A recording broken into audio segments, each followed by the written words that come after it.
Yeah, so I think you should be able to see the book now. Yes, I can. Great, great. Let me open it on my screen also. Okay, so let's start. I think I will make a bit faster pace through the first two subsections because they are pretty easy and almost everyone today, or it seems like everyone actually, read those. So I will try to condense those better, and the subchapters 3 and 4 I will go into details maybe more. Okay, so the first subchapter is about the history actually, and it's about the origins of modern particle physics, right? So in the first paragraph here, Penrose talks about 1930s state of physics actually, and for me personally, it was kind of surprising, that only 100 years ago, in 1928, when Dirac put his equation forward, the only particles known to science were only electrons, protons, and photons. So it's kind of like a really small number, surprisingly small, personally for me. Like what we had there was like three Maxwell equations, a bit of Einstein theory. And in 1927, Jordan and Pauli provided an overall mathematical scheme for describing the free photons according to the quantized free field Maxwell theory. And basically what was there, it was like, I call it EP model, basically electron and proton modeling. Like the proton as well as electron was well enough described by the Dirac equation actually. And the electromagnetic interaction describing how electrons and protons are influenced by the photons was excellently handled by the Dirac's prescription and using like the gauge idea, basically introduced by Weil, as we have seen in the chapter 19. And a start to the formulation of a full theory of interacting electrons or protons with photons, like called quantum electrodynamics, had already been made by Dirac himself, and like it means that like the basic tools seem to be more or less to hand for the description of all known particles of nature at that time, together with like their most manifest interactions. But most physicists anyway were not so foolish to think that this could shortly lead to the like theory of everything or something, because they knew that we had some blanks left in terms of the forces corresponding for the radioactive decay and to forces holding the nucleus together. Today we know those forces as weak and strong forces correspondingly. Yeah, and in this paragraph it just states that if we only had the electromagnetic field, then like the nuclei will just disintegrate, and and therefore we will not have like a stable atom. And in 19... it's hydrogen, right? What? I think the electromagnetic forces were enough to hold the hydrogen together. Yeah, maybe. I don't know the details. I don't know, maybe. If anyone can comment on this. Yeah, I think that's right, because it's just hydrogen doesn't have two protons that want to repel each other, but when you go to helium, then you need something to hold those two protons together, and that's the two neutrons. Thank you. Interesting information. Yeah, I never knew about that. Okay, and in 1932, Chadwick discovered the neutron, and it was eventually realized that the proton-electron model for the nucleus must be corrected somehow and replaced by a new one, in which both protons and neutrons would be present, and where a strong proton-neutron interaction holds the nucleus together. But even this strong force wasn't all that was missing from the understanding, because we also had the radioactivity, and from the radioactivity theory comes the neutrino discovery. So because neutrinos were the products of radioactivity, and the hypothesis of neutrino was put forward by Pauli in 1929 or so, but neutrinos were only directly absorbed in 1956. Yeah, and actually, like, the study of radioactivity eventually led physicists actually to the atomic fission reactions, or fission, I think, yeah, fission, and those atomic bombs and Second World War aftermath, etc. Like, a lot of hard ethical questions there.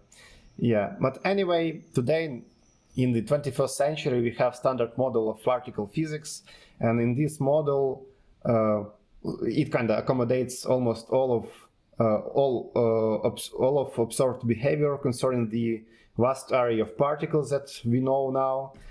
And among them we have like a photon, electron, proton, positron, neutron, neutrino, and along those we have a lot more other particles like muons, pions, counts, lambda and sigma particles, etc., etc. So a big zoo of particles actually.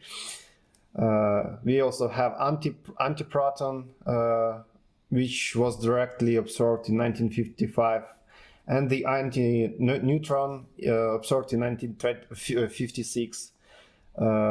Yeah, and also we have other kinds of entities known as quarks, gluons, and W and D bosons.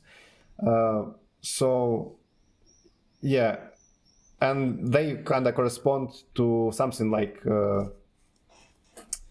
of bosonic nature, like some interaction propagators, basically. Yeah, and we also have even more particles which are called virtual particles, which are kind of transient ones, and also ghost particles, which are even further removed from direct observability. Yeah, and a lot of numbers of the proposed particles, maybe like yet unobserved, that are predicted by certain theoretical models, but by no means implications of the general framework of accepted particle physics. So, and we have there like X bosons, axions, photonons, quarks, gluinos, magnetic monopoles, dilatons, and a lot more. And there is also Penrose says Higgs particle, still unobserved, but nowadays it's not true. So Higgs particle was already confirmed, I think 2 years ago. Don't remember the correct date actually. Yeah, anyway, we know that Higgs boson was confirmed, and currently we need to update that paragraph to the more how to say that, actual information. Any questions, or maybe some commentaries or additions to the first subchapter?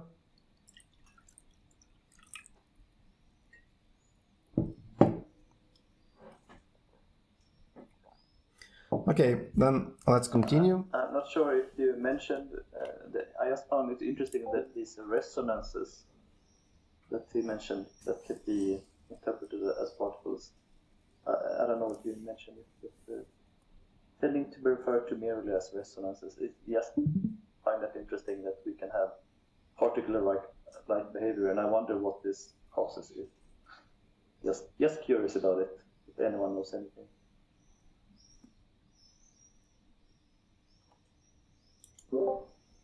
Yeah, I do not know. Maybe Joe knows. We can try and ask Joe later when he will join us once again. Yeah, it's interesting to highlight, and maybe Penrose will talk about it later. But yeah, it's an interesting point or interesting question. Maybe I can ask another question. If someone knows something about these ghost particles. We've heard about these virtual particles now from Joe before, but these ghost particles, I've hardly heard of them, or at least never heard them described. Has anyone heard them, read anything about them? No. I'm hearing about those for the first time from the book. Okay. Maybe more time.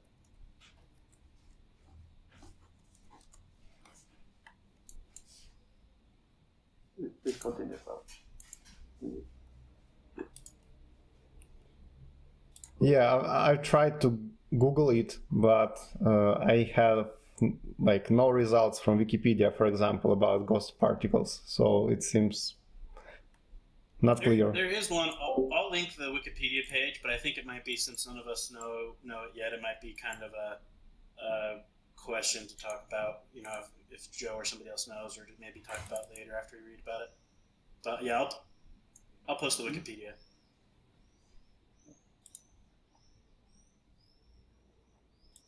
Yeah, so I think that we just like they should be somehow connected with the non-detectability, basically, that they kind of ghosts because we can't catch those. So I think there are some problems with catching those particles. Yeah, I mean, just like the quick thing on Wikipedia, which is a very short article, basically just says it's an unphysical state in gauge theory, and that they're necessary to keep gauge invariance.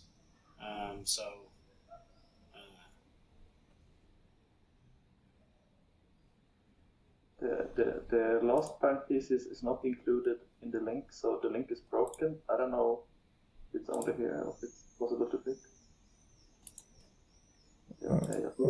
For me, it works nicely. Yeah, the Wikipedia link, it works quite well for me. The last parenthesis is not blue here, and it's left out when following the link here. Anyway, I don't want to distract or linger too long in this. Yeah, thank you. Yeah, I think that we will encounter those later when we will talk about QFT somewhere. So let's just wait. One comment came to my mind that from this chapter, that if one wants to reduce everything to the smallest possible particles and explain the visible world and the world we usually see and can experience, I have often heard that you actually need to talk about only the up and down quark and the electrons. So with these three particles, you can explain most of the things that we can measure, or what is made of there around us, and the rest of the particles in the standard Broil matrix, they are quite rare and extraordinary. They occur only in the high energy and extraordinary environments. So you mean kind of on average in the nature we have only electron and up and down quarks mostly, right? Yes. Yeah, that's what I have heard on many readings and videos. Yeah, and like from up and down quarks we can kind of construct the protons, neutrons, right? Yeah, exactly. But and what about neutrinos, for example? I think that like a lot of neutrinos should be out there because of radioactivity of stars, for example. Yeah, but how much a role they have to the world we experience? Like to, So if you only consider the like matter which interacts with us nicely, something like that, yeah. Yeah, you're just right.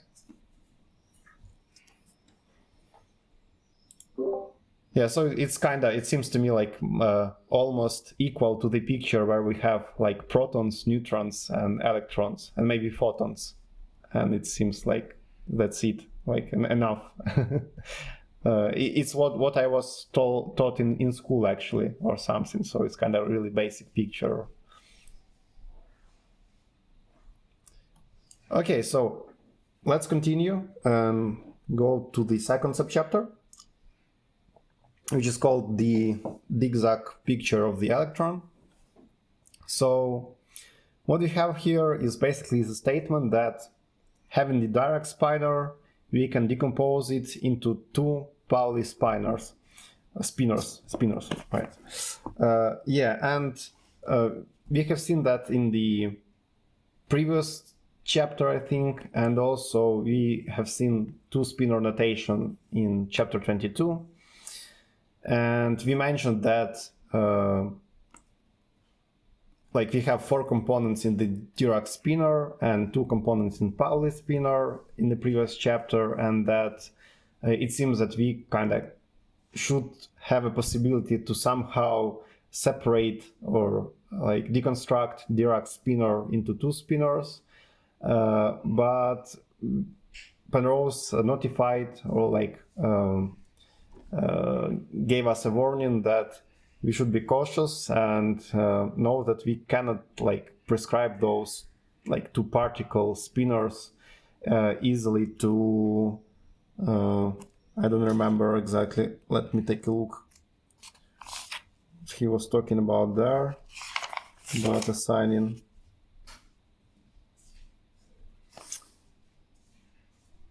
Yeah, he says that maybe we can kind of assign one of that spinor to the particle and another one to the antiparticle.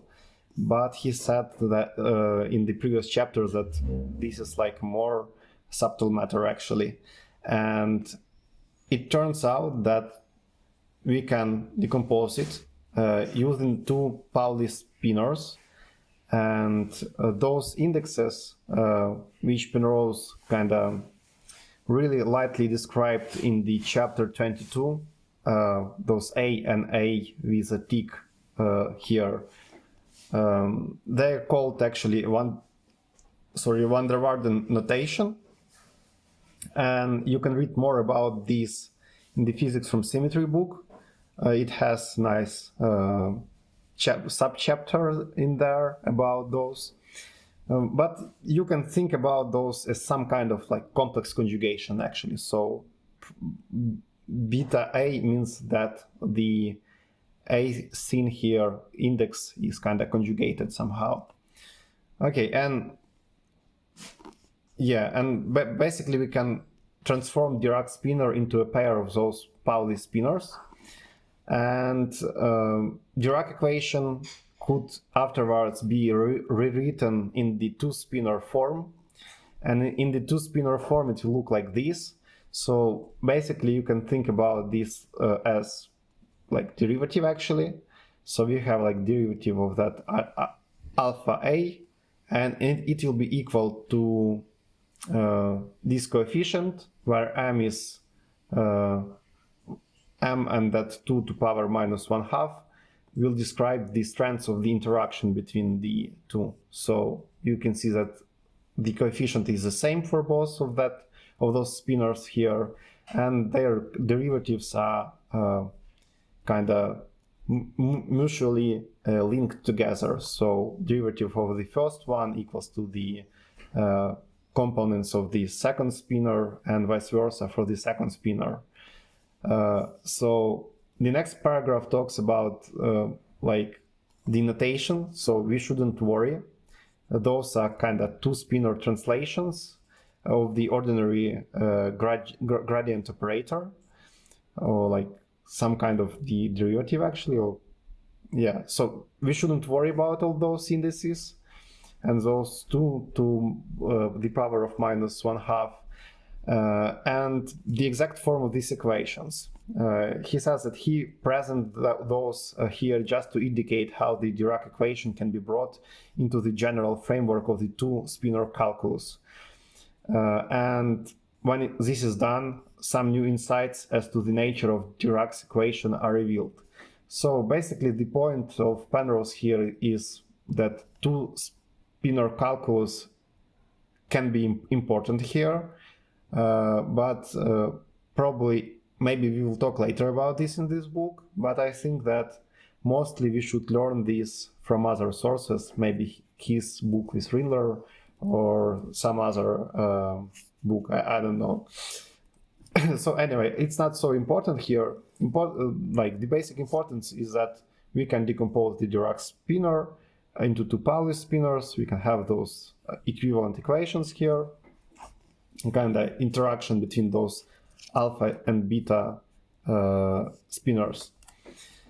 And from the form of these equations, we see that Dirac electron can be thought of as being composed of two ingredients. And it is possible to obtain a kind of physical interpretation of these ingredients.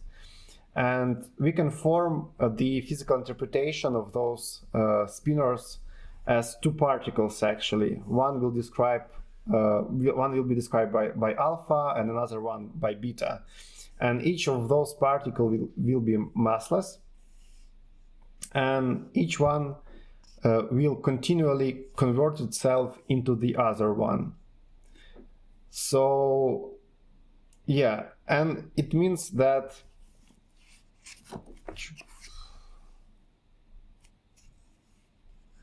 so Penrose calls those two particles, one he calls Zig particle and another one Zag particle.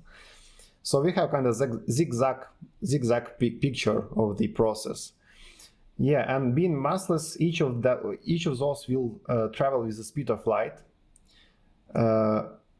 But we can think of them rather as jiggling backwards and forwards really fast, where the forward motion of the Zig is continually being converted to the backward motion of the Zag, and vice versa. So in fact, this thing is called, with that German term, I think, like zitterbewegung or something like that. So zitterbewegung is actually that phenomenon, according to which the electron's instantaneous motion is always measured to be the speed of light, actually. And because of that highly high speed zigzag motion or jiggling motion, we have like on average smaller speed for the electron, actually, but instantaneously it moves with the speed of light. Yeah, and each ingredient has a spin about its direction of motion of the magnitude 1/2, where the spin is left-handed for the case of the Zig particle and right-handed for the Zag particle. And this has to do with the fact that Dix has unprimed index and beta has primed index. So actually the two spaces, two representations from the let me show you. I think I already have the physics from symmetry book, so I can actually show it to you like really fast. The algebras, representation theory. Yeah, so you'll have something like that, like different representations of complexification of SU2 by SU2 group, like multiplied. So, and for each part of SU2 you'll have those coefficients. Sorry, forgot the name, not Cartan number. So we have seen those, remember, in the quantum mechanical chapters. How does invariant, Casimir invariants. So basically those are Casimir numbers. Yeah, and we will have like 1/2 zero representation. And in this representation, there will be two kind of transformations available for a particle, basically. And it will be rotation or Lorentz boost, two of those. And we will have also symmetrical 0 1/2 representation. And in there we will have similar transformations, but Lorentz boost will be not the same one, but it will have a minus here. And because of the minus here, we will have like a different picture for those particles. And those two spaces are actually, in terms of like physical importance, they are sort of as right chiral and previous one was left chiral spinors. So we have like two spaces with left and right chiral spinors. And if you take a look at the van der Waals notation, which is in the next subchapter, you will see that those are actually connected with the prime in the index here. So left chiral spinor could be transformed into that right chiral spinor, which has that upper conjugated index using a special operation called C here, like complementary, or maybe it's charge conjugation actually. So yeah, I will not go into the details now, but basically that's it. So we have kind of two kind of spaces, and therefore we have that correspondence between right and left-handedness, Zig and Zags. Okay, so what we have next?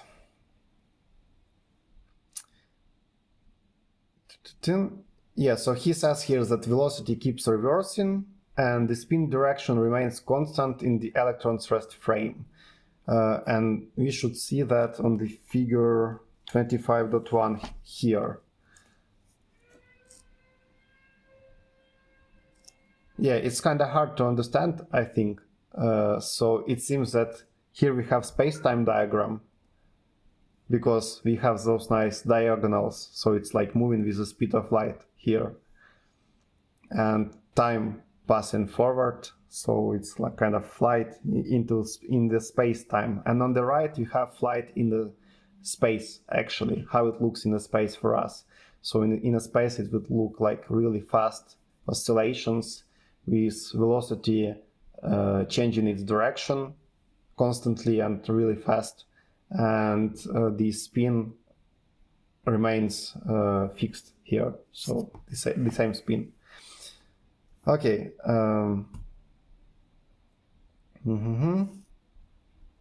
Maybe it's worth noting on the B version of the diagram there that Penrose separated them just for illustration purposes. They will probably more like go back and forth, overlapping itself. He did some alterations for illustration purposes. That's maybe not good. Yeah, let's say for reasons of clarity, the figure I drawn not quite in the electron's rest frame. The electron drifting slowly off to the right.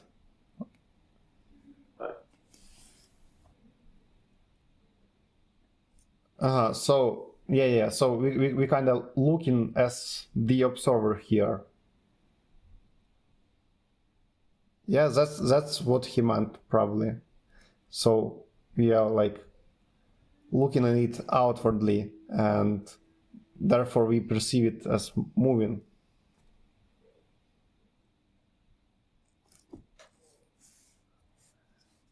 Okay, so in the next paragraph, he talks about the next picture, and in the next picture, we will see the diagrammatic illustration of how this process is contributing to the what is called Feynman propagator. We will see it in the chapter 26. So what we will see is actually some kind of the Feynman graphs, and we shall be coming to those like more details in the next chapter for those. And each constituent zigzag process is of finite lengths, but the totality of these involving zigzags of ever increasing lengths contributes to the entire propagation of the electron according to the figure 25.2. And typically a zig particle becomes a zag, and zag becomes zig, and so on for some finite stretch. And in the total process, we find that the average rate in which this happens is actually reciprocally related to the mass coupling parameter m, which we have seen in the transformed like two-spinor Dirac equation here. And essentially, the oscillation frequency or rate is essentially the de Broil frequency of the electron.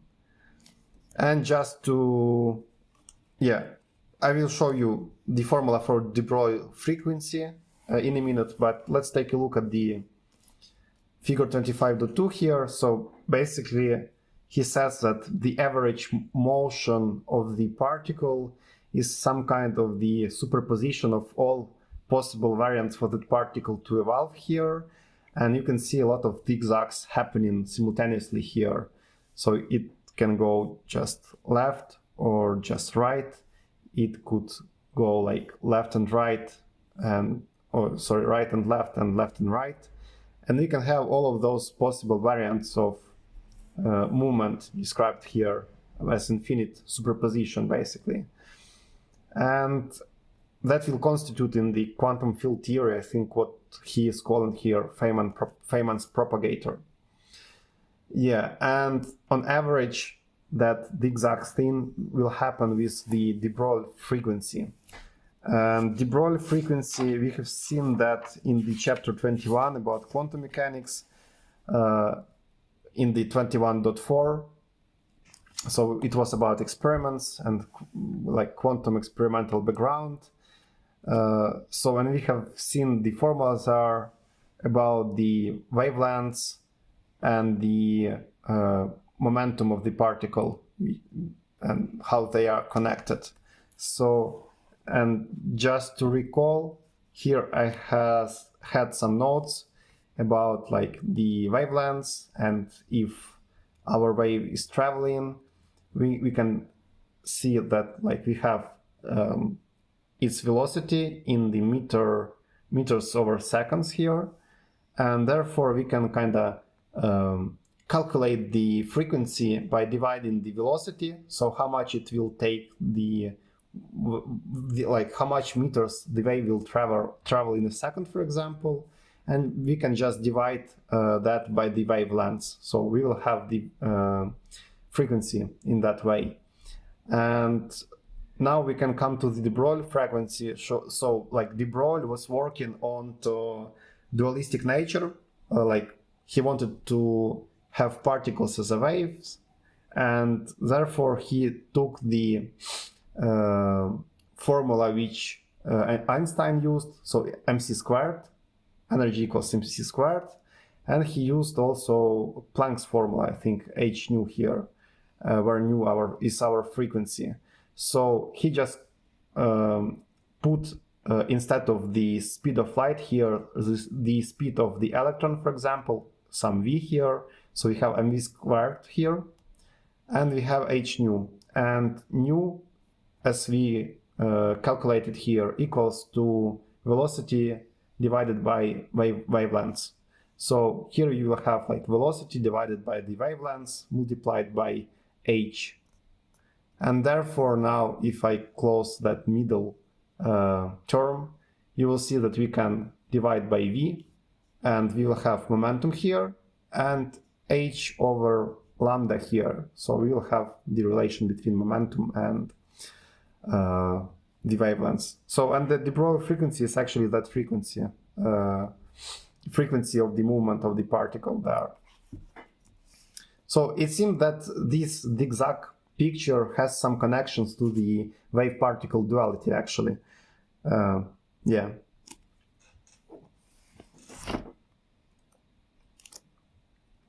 Yeah, and on the next page, he talks a lot about those quantum superpositions. So in this paragraph, he says that Feynman graph is only one possible quantum mechanical states component. So if you see Feynman graph, like only one kind of the zigzag somewhere drawn, then you should think about this as like only one possible state. So the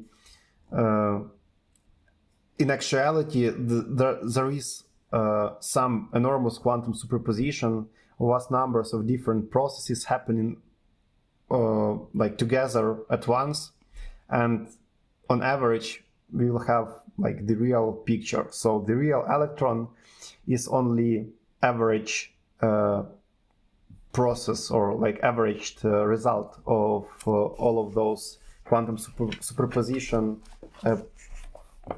stuff happening basically. Okay, and in this paragraph what we have, interactions.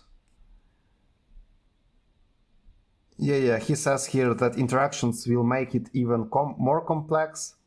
So an actual electron will be continually undergoing interactions with other particles, and all such interaction processes should also be included in the overall superposition. Yeah, so that's like just a bit of clarifying that Feynman graph is only one possible variant of things evolution basically. Okay, and till the end of this subchapter we will talk now about the reality of the zigzag process. So he asks here, is this zigzag picture real? Yeah, and like how much we can be carried away by the elegance of some mathematical structures or description, and then like trying to regard the description as reality. Yeah, and in the present case we should question the importance of the two-spinor formalism itself as a mathematical technique, and he says that he should warn the reader that it is not in fact the formalism most used by physicists who concern themselves with the Dirac equation, because most of physicists would use four-spinor formalism and like called Dirac spinor formalism, in which spinor indices are avoided. So we do not have the indices there. I doubt that Dirac spinor doesn't have indices, so it seems that it has indices, but they are avoided in that kind of formalism, because it seems that they are using some kind of the Clifford algebra there actually. So they use the basic reflections, I think those gamma matrices like 0, gamma 0, gamma 1, gamma 2, gamma 3, they will be interpreted as the reflections of the Clifford 1-3 algebra. And you will have a special operator gamma 5 here, and if you will act on the fourth spinor using that operator, you will have a zig part, and if you replace it with a plus here, like 1 plus gamma 5, you will have a zag part of the fourth spinor. I think it's worth taking a quick look at footnote 7 there. So there was a reference to footnote in the paragraph before. Number 7 there, I did quite enjoy that footnote. Let's take a look.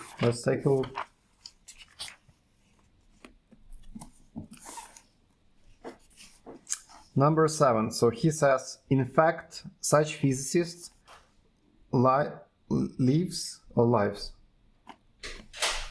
yeah. So such physicists' lives could have been made significantly simpler by use of the two-spinor formalism in the quantum electrodynamics. Take a look at the Garoch. Oh, I love Garoch books. Mathematical physics is a really nice one. Okay, University of Chicago. Okay.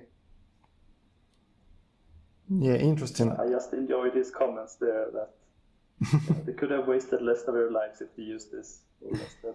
Yeah, you can also notice that I have underlined Heston's here. So he knows about Heston's. So Penrose was aware about the geometrical algebra, but he never used that wording in the book. So he just uses Clifford algebra.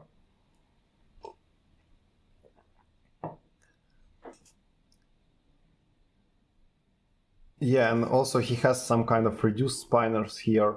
Reduced number 3. Let me take a look. It's interesting where he had 3. So number 3 was here about alpha and beta here.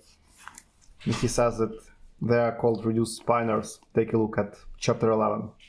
And we in chapter 11 we talked about Clifford algebras a bit, and we have had like spin spaces that are described in terms of the Clifford algebra subspaces actually. Okay, maybe let's take a look at number 8 also about those gammas. So he says my own conventions would have been to write 1 plus minus I gamma 5 here rather than 1 plus minus gamma 5. And he sends us to his books with Rindler here. As would some other authors, here I am accommodating myself to what appears to be standard in the physics. Okay. He does love his imaginary map. Yeah, like from the point of view of geometry, it's not imaginary, but actually pretty real thing, that I. So I was gonna say it's in there. It's just that he would rather, I think he would just rather write the I, so it's obvious that it's there, rather than kind of hiding it inside the gamma 5. But yeah. Sorry, can people hear me? Am I loud enough? Yes. So is this trying to tell us? I think I'm right here, but this is trying to say that every 4 spinner is a sum of a left-handed spinner and a right-handed spinner, right? That's what it's trying to say. And we can project out the 2 parts using these projectors. Yeah. It seems so. Yeah.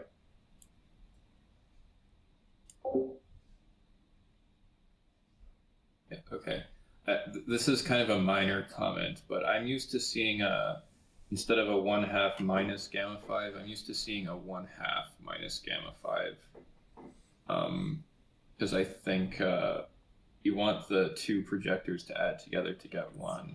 And if you add these 2 projectors together, you get 2. But that's sort of I don't know if that's super important, but I thought I might mention it. Yeah, maybe Joe seen something in his books somewhere about those 1 plus gamma 5 stuff.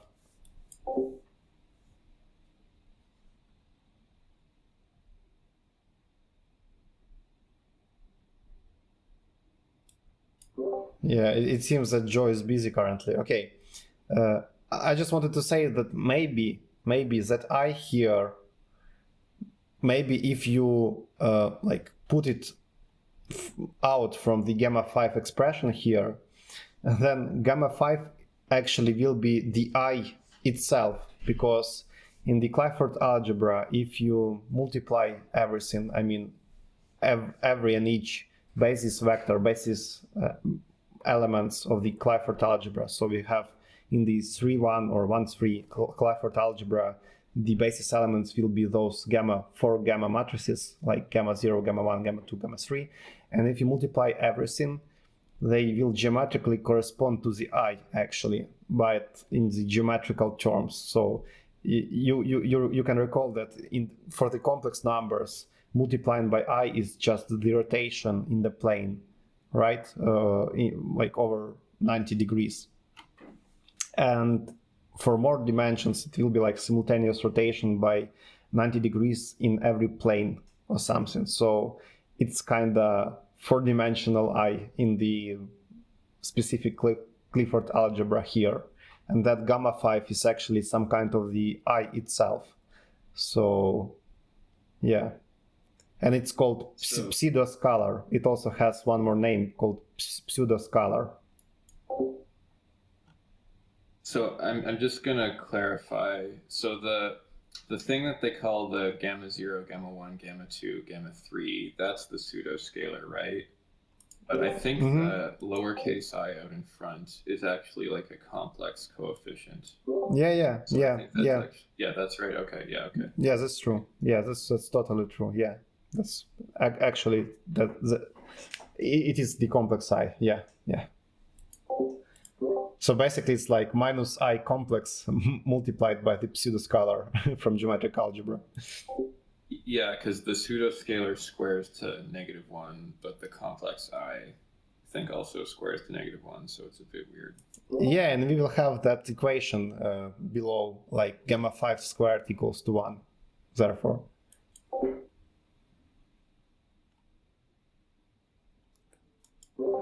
Joe wanted to say something, right? Or yeah, I just got back on the mic. I heard something about a question, but I actually missed the question. Could you repeat it? Yeah, Chris was talking. There was I think it was a question about gamma 5. I'm not sure if you answered. Yeah. Chris asked about the 1 plus gamma 5 operator, for example. Like, it seems that from mathematical viewpoint, we should include 1/2 in there, because we want for those two operators, like 1 plus gamma 5 and 1 minus gamma 5, in the sum to give us 1. Because after summation we should have like the whole, the one spinor, four spinor basically. Yeah, totally. So I think that's just, Penrose left it out because it's a normalization. So yeah, you would need a 1/2 in front, but usually what you do is when you transform a state, you normalize it after it's been transformed as well, just so that way you can kind of ignore the coefficients out front until the state is transformed, and then you just scale it.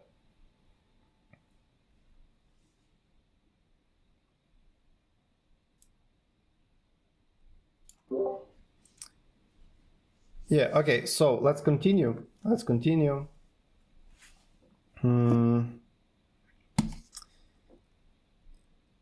Yeah, so anyway, Penrose says that this approach with gammas is actually totally equivalent to the two-spinor formalism, and there is a link, translation back and forth between those two formalism. So the zigzag picture that Penrose is presenting us is certainly valid, but not usual description of the theory. So let's go back again and ask ourselves, are those digs and zags real?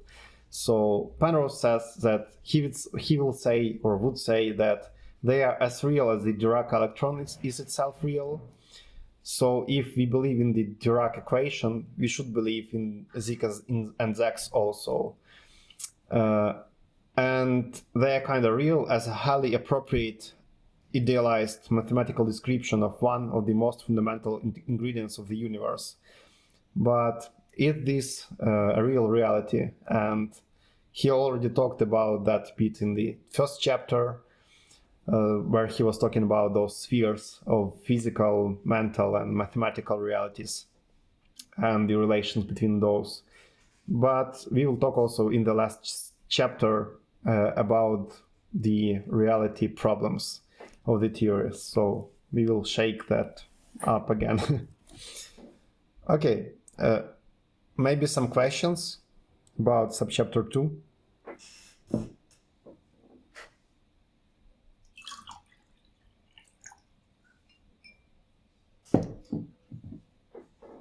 Okay, so let's continue with the subchapter number 3. So it's called electroweak interactions, reflection, asymmetry. So what we want to talk about here is actually the weak force. And yeah, at the beginning here, he is describing the electromagnetic field interaction with electron. And we can take a look actually at the picture 25.3 here, and there we will see two kind of diagrams. So on the picture A here, I especially drew the time axis here. So what you see here is electron is traveling from the left here, and photon approaches it from the right, they collide, and afterwards the electron flies to the left. So basically that is called a photon absorption. And this diagram is photon emission. And this one probably is called something like photon interaction or something. Let me take a look. Absorption, emission, and just electrostatic influence. Like when you had some spark, I think, which just interacted and vanished with, like, passed the energy to the electron and vanished. Yeah, and these processes are to be thought of as all being the same, actually, and are referred to as an interaction with a virtual photon. Okay, and on the part B of the picture, we have zigzag representation of the same processes. Yeah, and here you can see that our photon can interact with zig here and with zag here. I think, let me take with zag and zig. Yep. It's the other way around. Yeah, probably that's zag and that's zig, right? Okay. I think the first one is zig and the right one is zag. But maybe someone. The zig was left-handed and the zag was right-handed. Yeah, so, okay, it is zig, right? This one. Yes, I think so. Yeah, it is, yeah. I see it from the picture on the bottom, yeah, so it is zig and this is zag. So, and our photon can interact with both parts of the zigzag processes. Yeah, but, so basically you have some kind of like electromagnetic symmetry here in terms of that zigzag interaction with the photon. But for the weak interaction, we will have a symmetrical process happening. Why? Because, as you can see from the picture here at the bottom, the weak interaction, which is like propagated with different kind of particles with W or Z bosons, it only manifests itself or interacts with the zig part of the particle. So it will not interact with zag, but it will interact with zig. Of course, if we are not considering the antiparticles. So yeah, we will talk at the end of that subchapter about, or even in the next subchapter, I think we will talk about how to determine if you have particle or antiparticle. So you'll have some kind of the criteria there. And for now, you can think that if you have just a particle, then the weak interaction will happen in the zig part here. Yeah, and we have two simple examples here of the weak interactions. So these interactions are responsible for radioactive decay, whereby, for example, we have like example of the uranium U-238 nucleus, and in about 5 multiplied by 10 to the power 9 years, so it's like 5 milliards billions, 5 billions years, yeah, on average, it will spontaneously disintegrate into thorium and helium nucleus alpha particle. Or we can have another example, a free neutron. It will decay into proton and electron and antineutrino in an average of about 15 minutes. We will see it on the next page in the figure 25.5. And these processes are referred to as beta decay, and the electron being referred to in this context as beta particle for historical reasons. So, and here is the picture of the beta decay of a neutron. Sorry, I forgot to explain you that white arrow here. So white arrows represent charges, where negative charge is directed backwards in time and positive charge is directed forwards in time.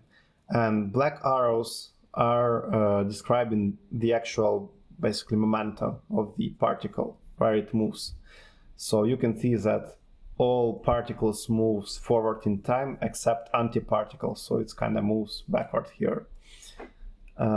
Yeah, and that's it. That's the Feynman graph of the beta decay for the neutron, where you have neutron and it collapsed and disintegrated into 3 particles here. Okay, so what we have here, and here we have the paragraph about weak interaction as a single point process. So weak interaction for many years had been treated as a single point processes. And by single point, it means that we have single point here where like particle disintegrates. But it seems that the right picture should be like this, like on the 25.6. We should have intermediate breach here, which will be closed by some boson, like W plus minus or plus or minus, or Z0 boson.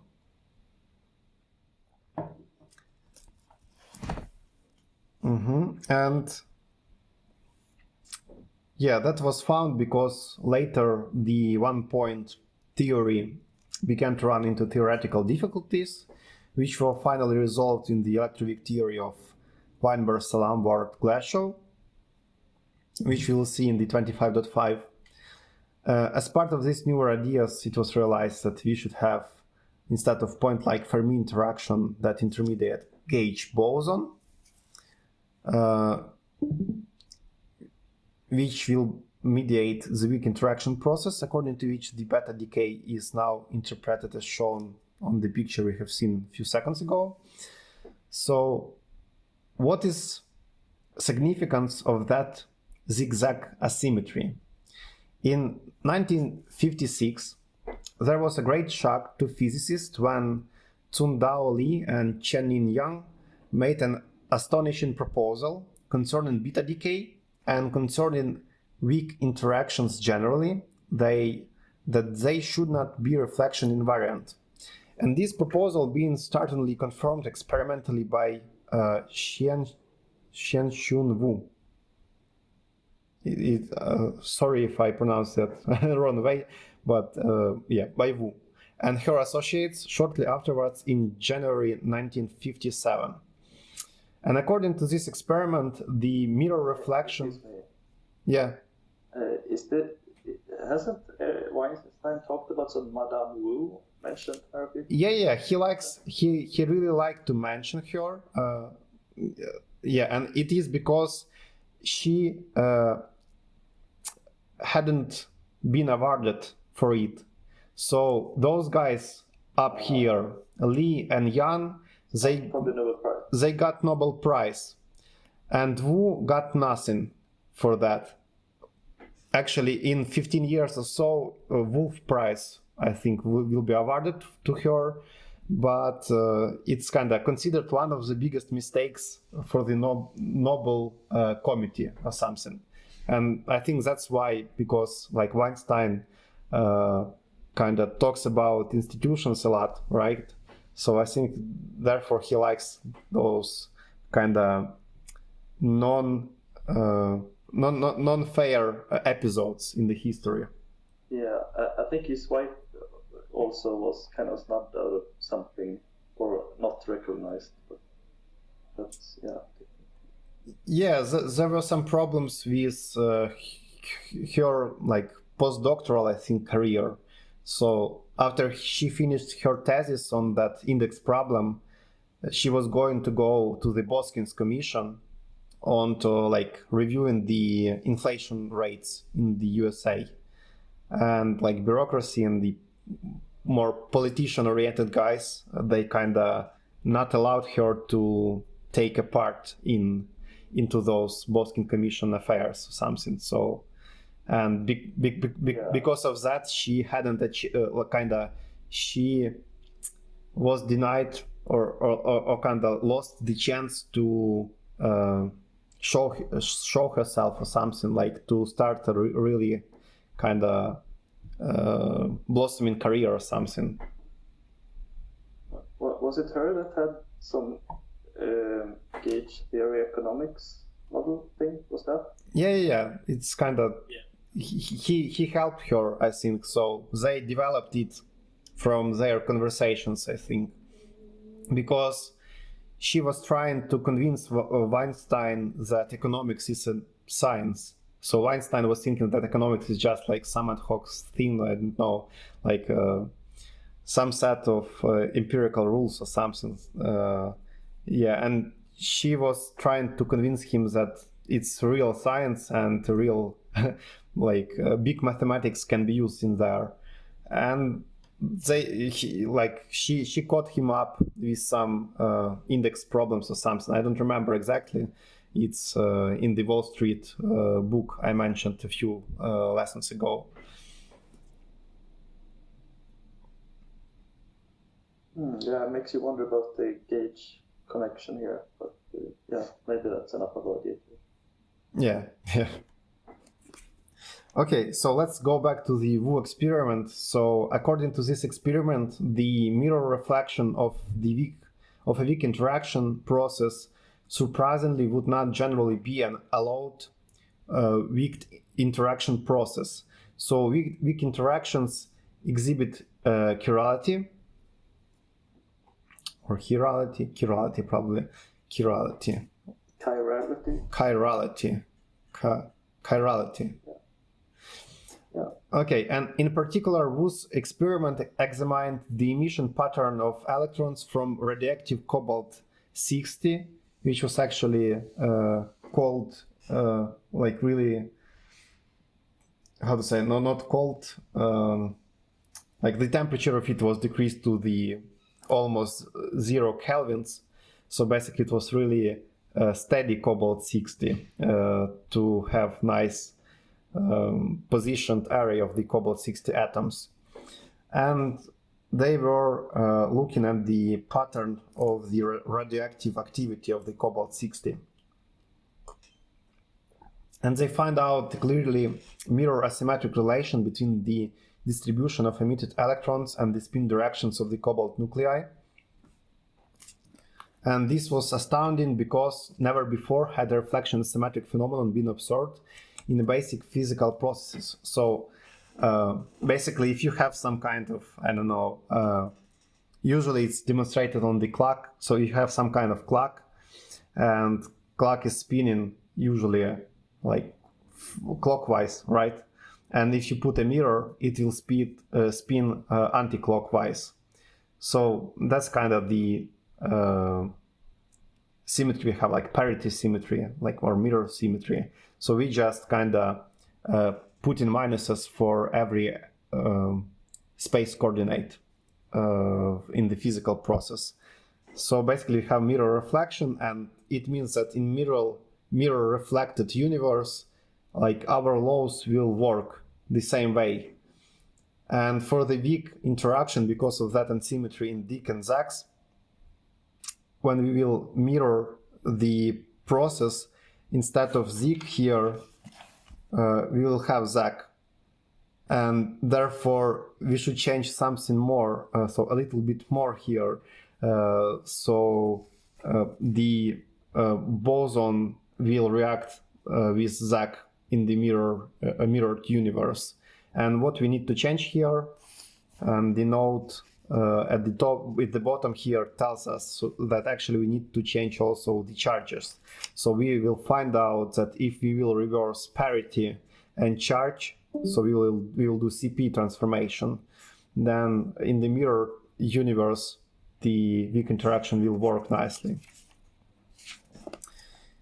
Yeah, anyway, it was the first example, and actually Wu and Pauli were friends, and Pauli from the very beginning he kind of didn't believe into her success, and even after the first experiment was successfully conducted, he insisted for someone to recheck that, and actually 2 groups confirmed that. So yeah, it was really surprising for physicists to see something like that.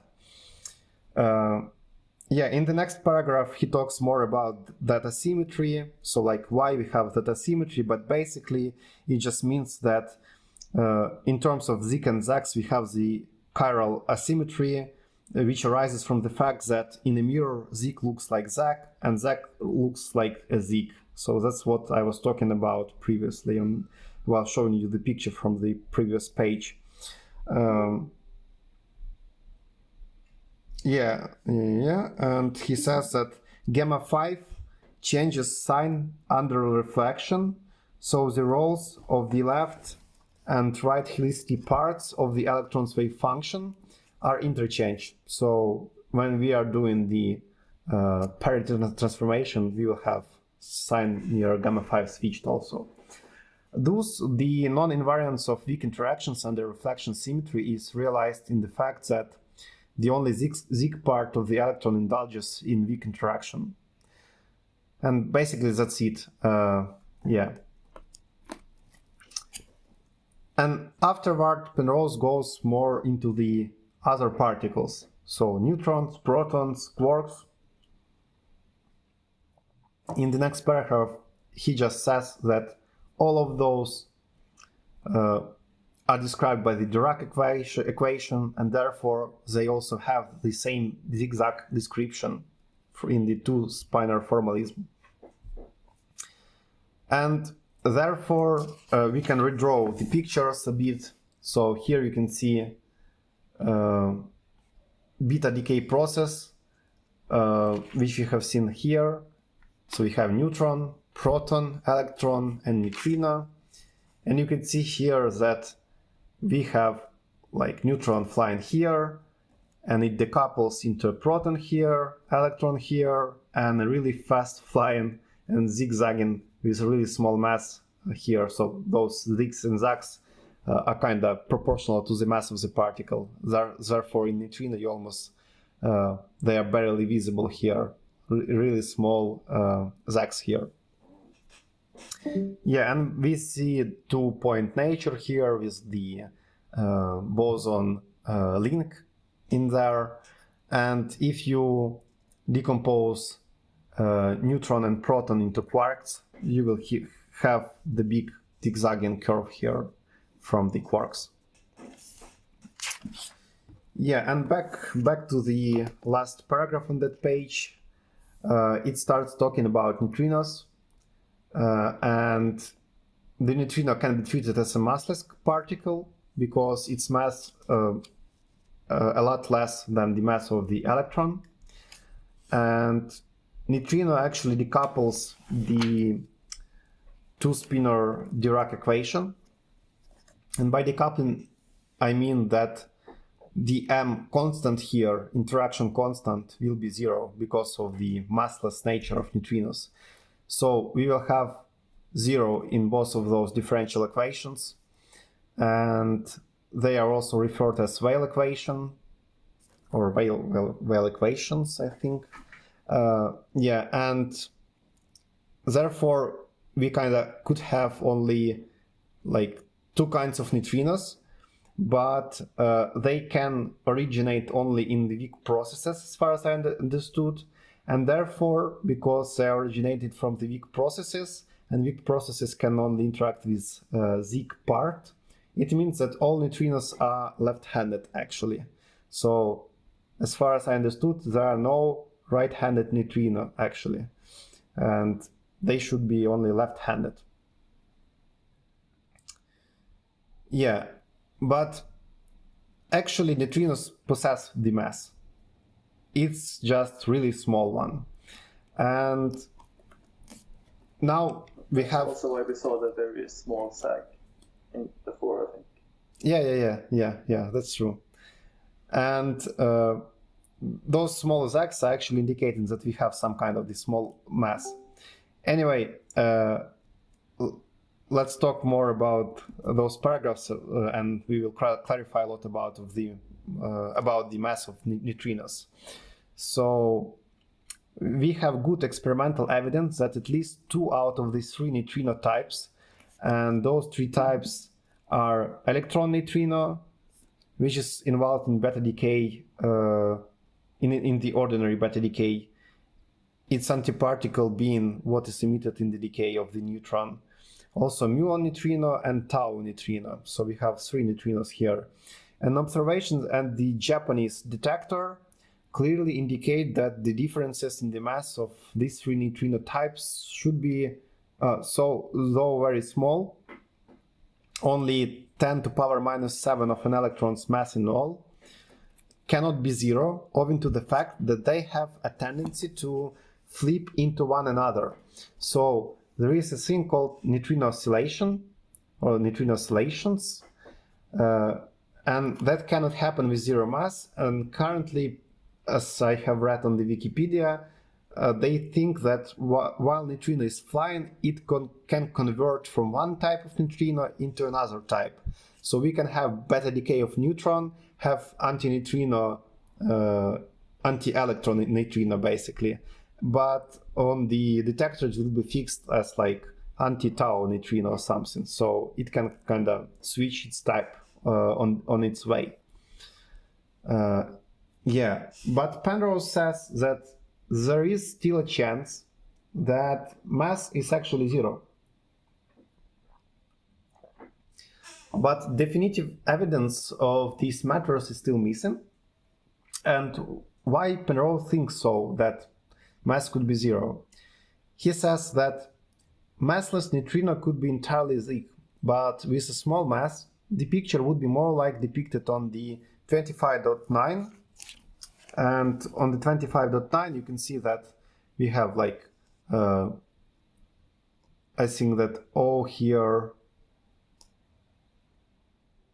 let's take a look, I don't remember what is O. So it's laboratory's rest frame, it's O, and O with dash here, viewed with respect to a second rest frame. Moving with the neutrino, the zigzag aspects appear to contribute equally. Yeah, so if you take a look on the B, we have like neutrino rest frame here.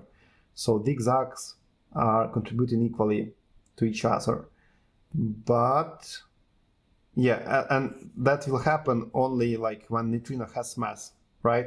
Because of the coupling constant. So if that equation is true, we will have the line only instead of zigzagging process. And with small mass in the laboratory, we will see almost not zigzagging thin, but that part will be going on really fast. So it will be switching really, really fast with such a small mass. Yeah, and what Penrose is talking about here is that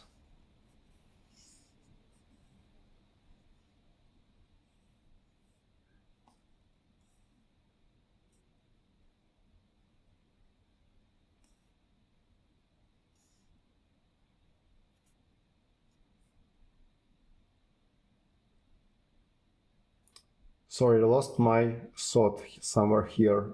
So I wanted to find a good reason why he wanted the mass to be 0.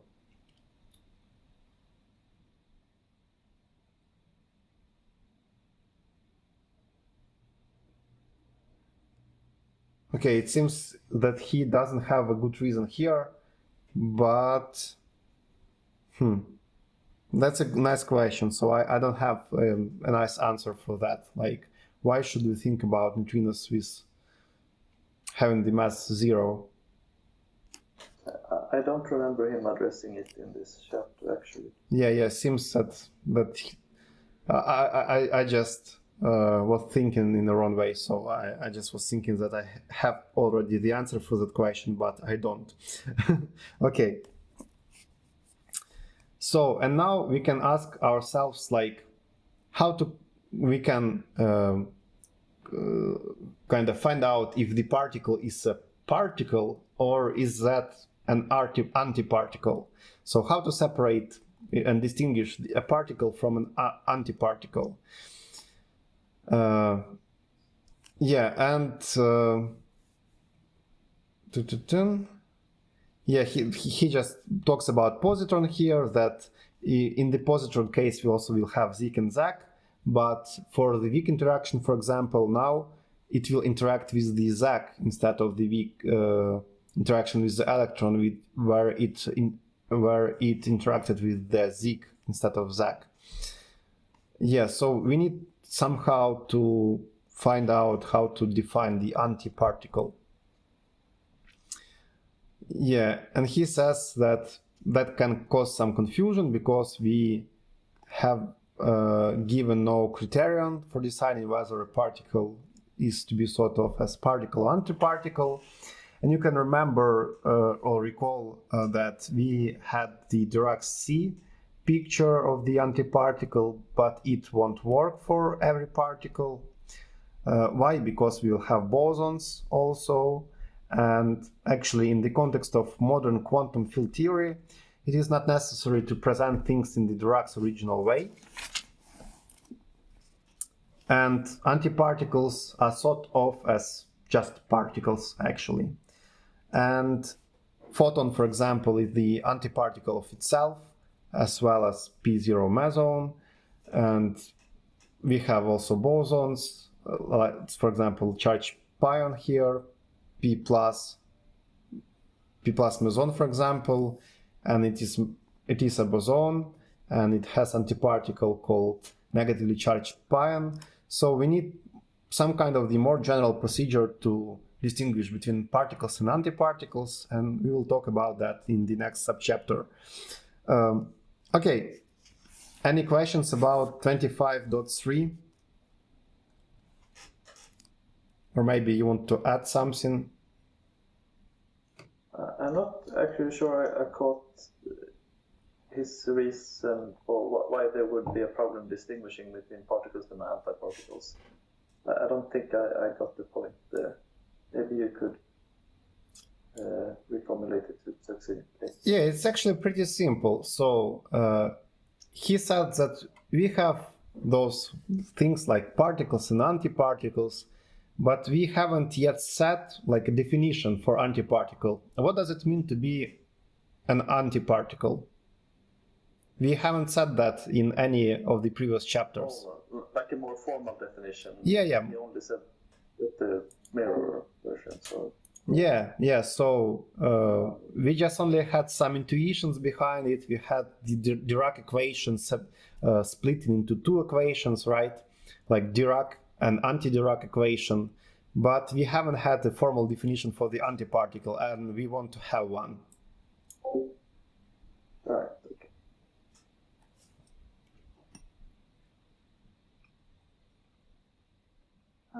I have a question about the weak interactions.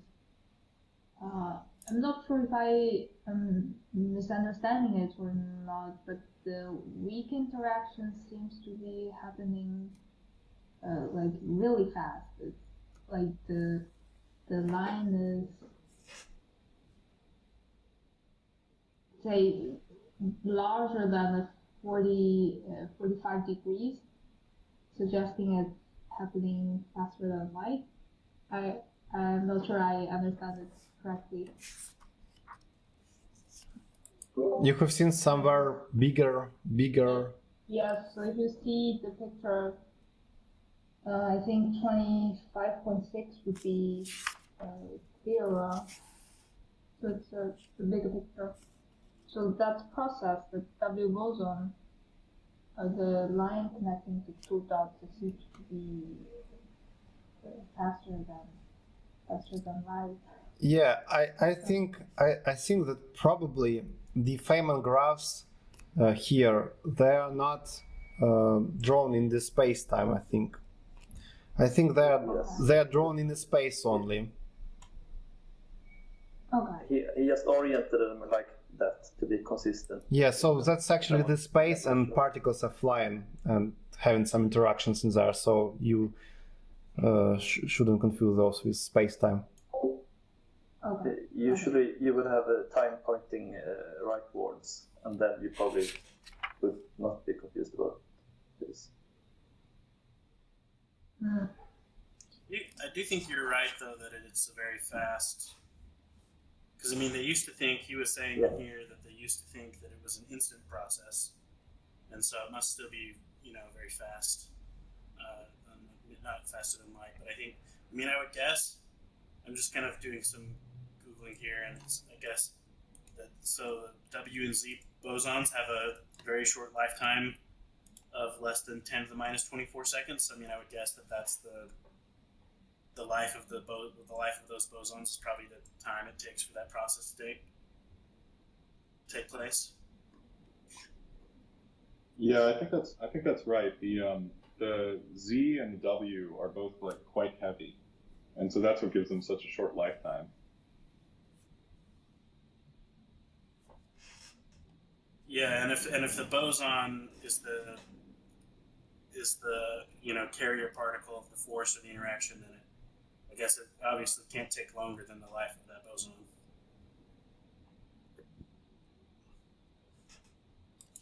Yeah, I also wanted to say that maybe I've confused you with that T here, T line. Probably that shouldn't be placed here. I just No, that's correct. Yeah? Let me think. It is correct, but it's a Penrose's convention that he aims the time upwards instead of to the right. Because he wanted consistency with the space-time diagrams. But yes, like you said, the Feynman diagrams are not quite the same. So maybe we can't interpret the angles the same way. Yeah, so kinda time is actually comprised here into like trajectories of the particles, right? So we have seen the trajectory of photon and trajectory of electron instead of just particle, like momentary somewhere. Yeah, maybe it's wrong to say that we have a time axis that's perfectly straight, but time is upwards maybe. Maybe it's more correct. Yeah, and actually we will see soon that those diagrams could be actually equated. So we will see that topologically we can deform those and convert, for example, here we have, give my camera a chance to focus. So here we have annihilation of two, probably like positron and electron, I think. And by transforming it, like just rotating it here and maybe a bit of squishing those, so you'll have that diagram which is called or corresponding to the Compton scattering, where you will have like probably positron and photon, and afterwards you'll have like electron and photon also or something. So yeah, we will talk about this really soon. Also, I have a question. The W and Z boson, were they nearly massless? I think no, yeah. Annette and or maybe Joe, they said that they're having a pretty big mass, and therefore they don't exist like for a long time. Okay, so I wasn't sure if heavy implied that they had a lot of mass, but is that what you meant to say? Does heavy mean they have a lot of mass?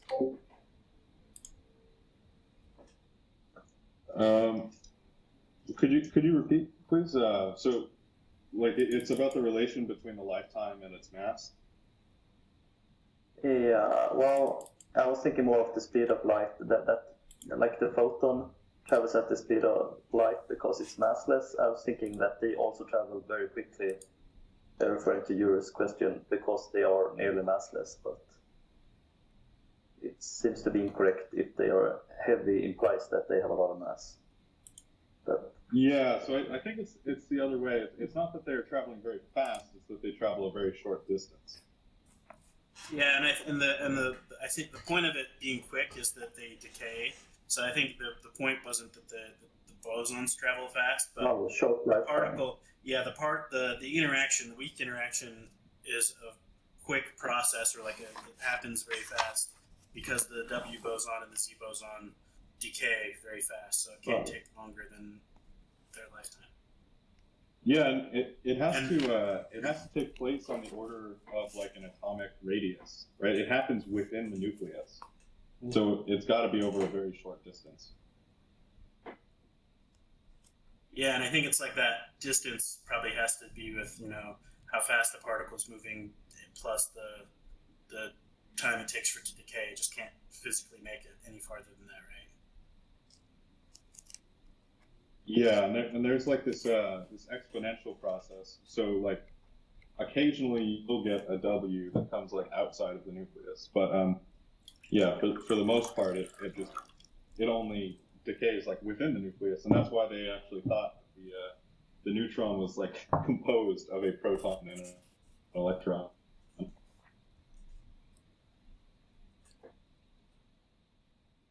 But like in collider experiments, you can actually you can observe W's and Z's, but the way that you observe them is usually by like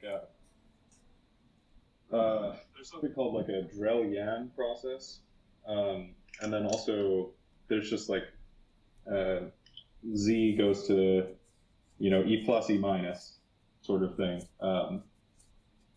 So the way that they observe these in colliders is like they do travel and there's some direction to it, and a large amount of momentum due to its mass, but the way that they actually end up detecting them is by like the leptons that it decays into. But what you said seems similar to me, like the off-shell or virtual particles, in that they're observed outside of it, but for a very short time. But I guess they are not virtual. Obviously, the neutron is not virtual as we know, but from what you described, it seems similar. Well, like so for beta decay, the neutron is the initial state, and the electron and antineutrino is the final state. So right. In that case, both of those are not virtual, but the W would be virtual in the beta interaction. So the way that you can tell, like just by looking at Feynman diagrams, what is a particle and what is a virtual particle is internal and external lines. So you'll see like the two lines coming from the left, those are like external lines, right? And also the same for the other side of the diagram, like the two thick black arrows. Those are also external lines. But here, the W is something that connects the external lines. And so in this case, it would be a virtual particle.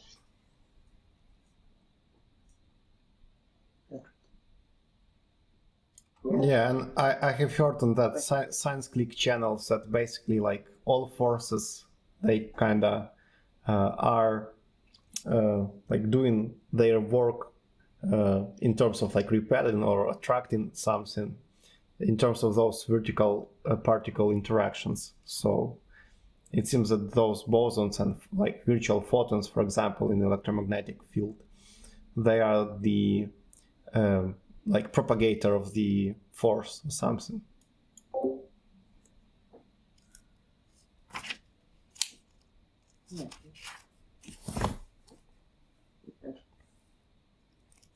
Yeah, and something similar should be actually with gravity going on, because like Newton wasn't happy in terms like why gravity that the gravity theory wasn't non-local or something, right? That he wasn't able to find some particle which will be a propagator or like a messenger for gravity. Yeah.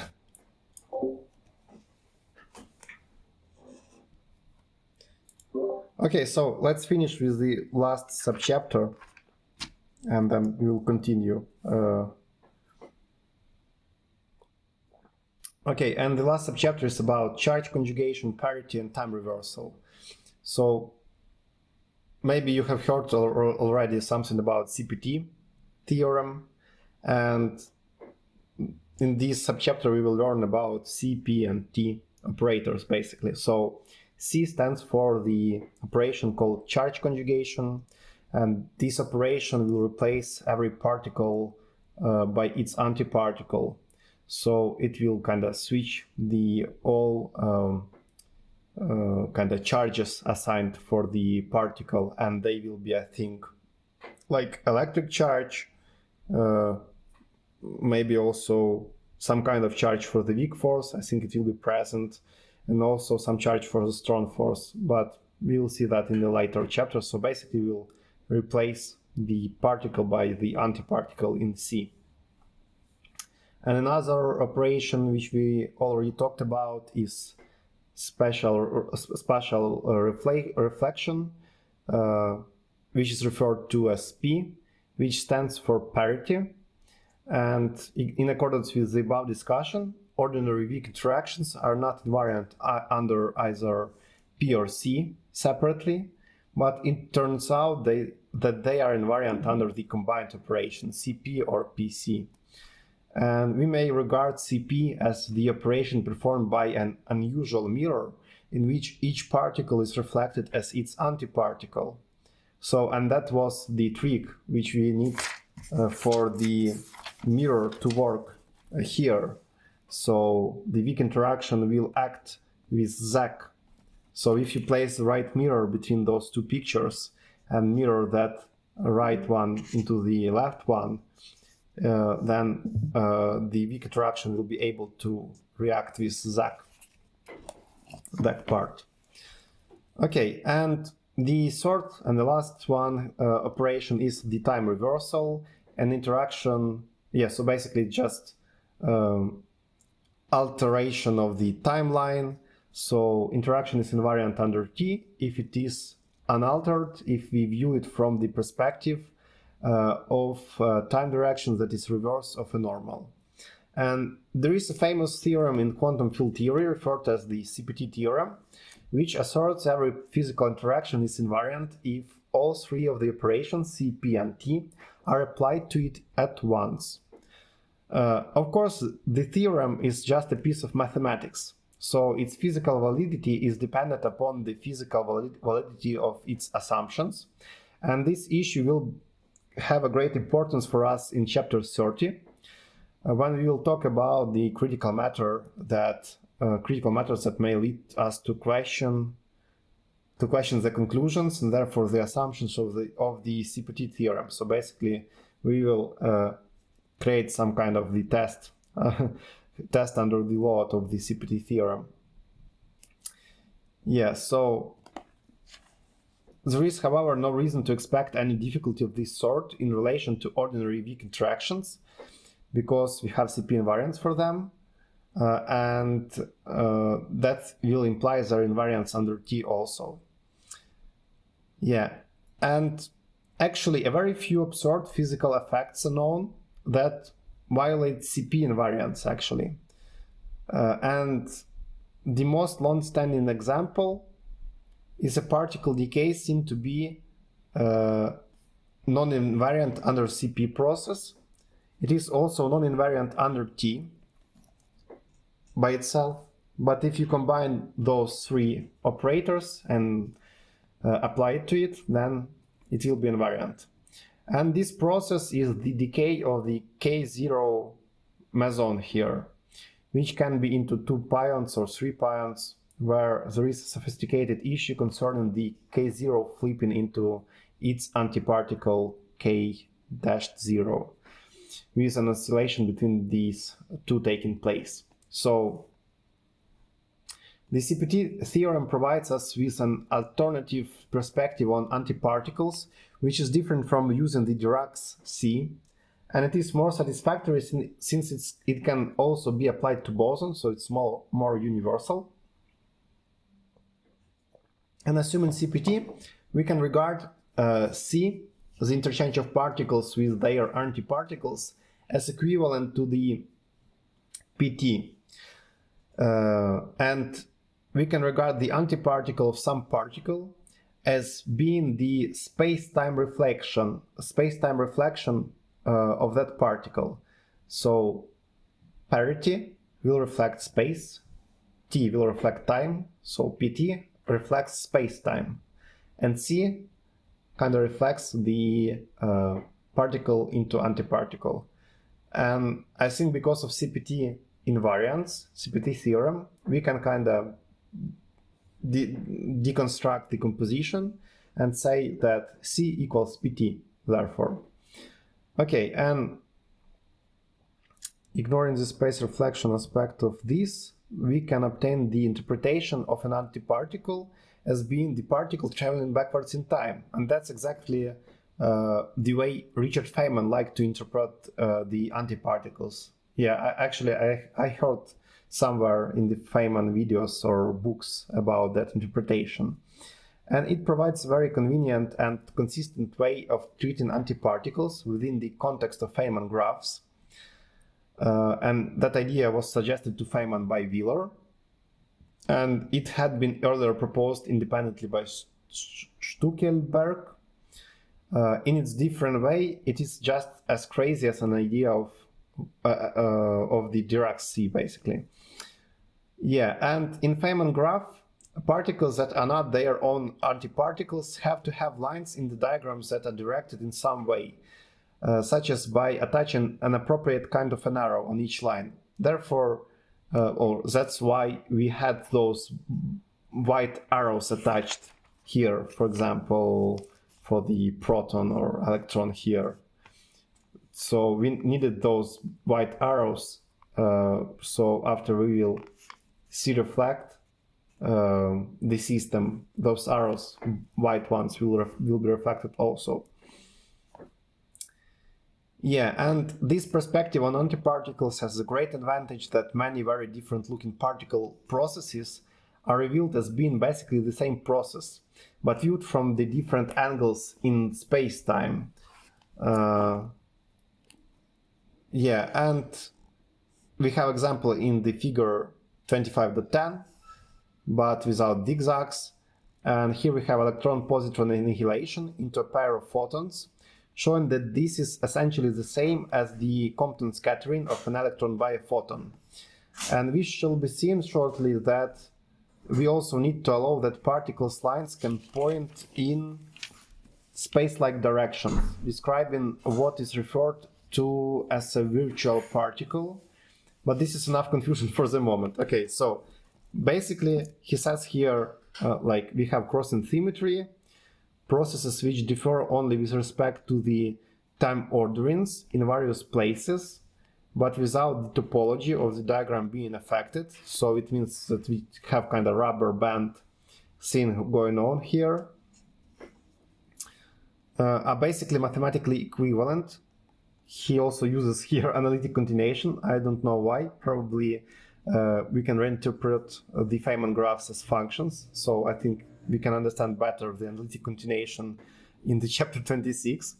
And this is illustrated by such an equivalence between the particle-antiparticle pair annihilation and Compton scattering here. So that's like just taking those two dots, reversing time a bit, and maybe giving a bit of a stretch here. But that's kind of it.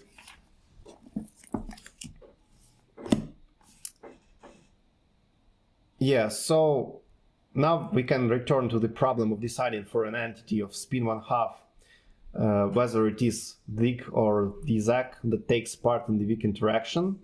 And we need a clear rule for telling us whether it is to count as a particle or antiparticle, and that the rule that is used decrees that those particles referred to as leptons, electrons, they have their sister particles, the muons and tauons, and their corresponding neutrinos, and also the quarks that compose protons and neutrons and other hadrons, are to count as particles. So that's just the rule. For the leptons and those quarks, we will call everything like particles. So they will have zigs, which will react or interact with weak interactions. And the antis of all of those will be counted as antiparticles. And the zags, in that case, will undergo the weak interactions. And the situation is complicated by the fact that There are also massive entities of spin 1 involved in weak interactions, namely W and Z bosons, and these are mediators of weak interactions playing roles similar to the photons and that mediate electromagnetic interactions. And such particles are sometimes called gauge quanta for reasons that we shall be coming to. And there are two different W bosons, W plus and W minus, antiparticles of each other, having respective electric charges 1 and minus 1, in units given by the charge on the positron. Okay, and whereas there is only the uncharged Z0 particle, which is its own antiparticle, and each of these takes part in the weak interactions, having a Feynman diagram line that attaches itself at either end to a Zig part of a lepton or quark, or to Zag part of an anti-lepton or anti-quark. Throughout each weak interaction process, electric charge is conserved, and so is lepton number. And in fact, there are 3 different kinds of lepton number, each of which is separately conserved. And he says here that they are electron, muon, and tauon numbers. In the standard model of weak interactions, the lepton numbers of the W's and Z count in as 0. Okay, and to check these 4 conservation laws in Feynman graph, all we need to do is to make sure that each of the 4 kinds of arrow on the lines follows through the diagram as a continuous, consistently oriented path. Phew. Yeah, so that's it. Questions?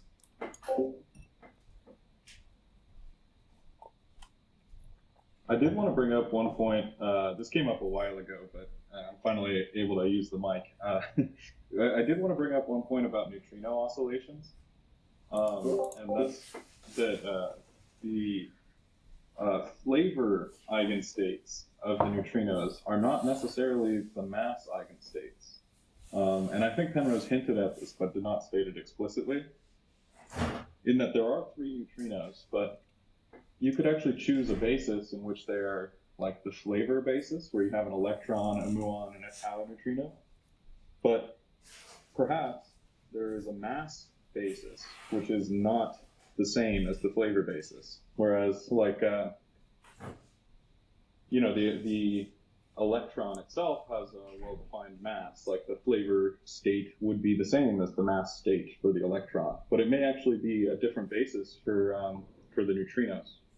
So the way that they usually write this out, sort of mathematically, is using this flavor oscillations matrix. There's I'm not going to get all the names, but it's a Pmns.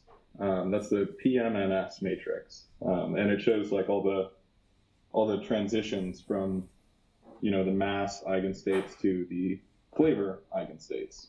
And so it's a 3x3 matrix where it just takes you from the mass basis into the flavor basis. And so there's no prediction in the standard model as for what those coefficients are in the Pmns matrix, but they've been experimentally measured, and that's what gives us the mixing angles. There's a couple of mixing angles in the standard model, and those come from the CKM matrix, which is kind of the same idea but for the quarks, and then also the Pmns. So these two gives us the sort of weak and strong mixing angles that we see in the standard model that are actually observable within the data. There's like the Super Kamiokande experiment, where they've done like long baseline measurements of the neutrino oscillations, and so they've been able to like make an estimate of these mixing angles. And so that's kind of an important point that is a bit subtle, but I feel like Penrose only kind of alluded to it without stating it explicitly, is that the flavor eigenstates are not necessarily mass eigenstates, and that's what can give you oscillations.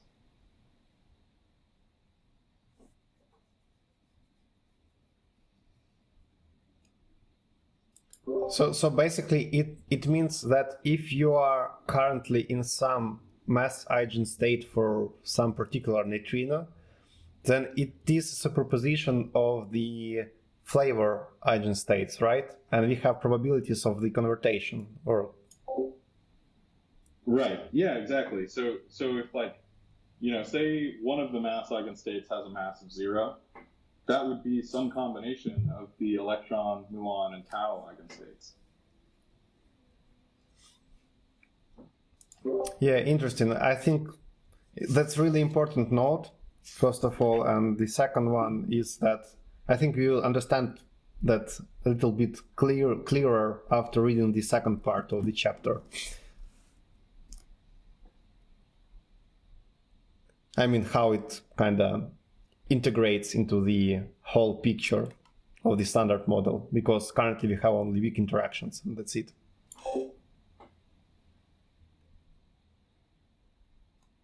Yeah, I'm going to post a short thing from my particle physics textbook on the Pmms matrix. Yeah, thanks. So I propose to do some planning now, if you don't have any more questions, and we should think about the plans for the future.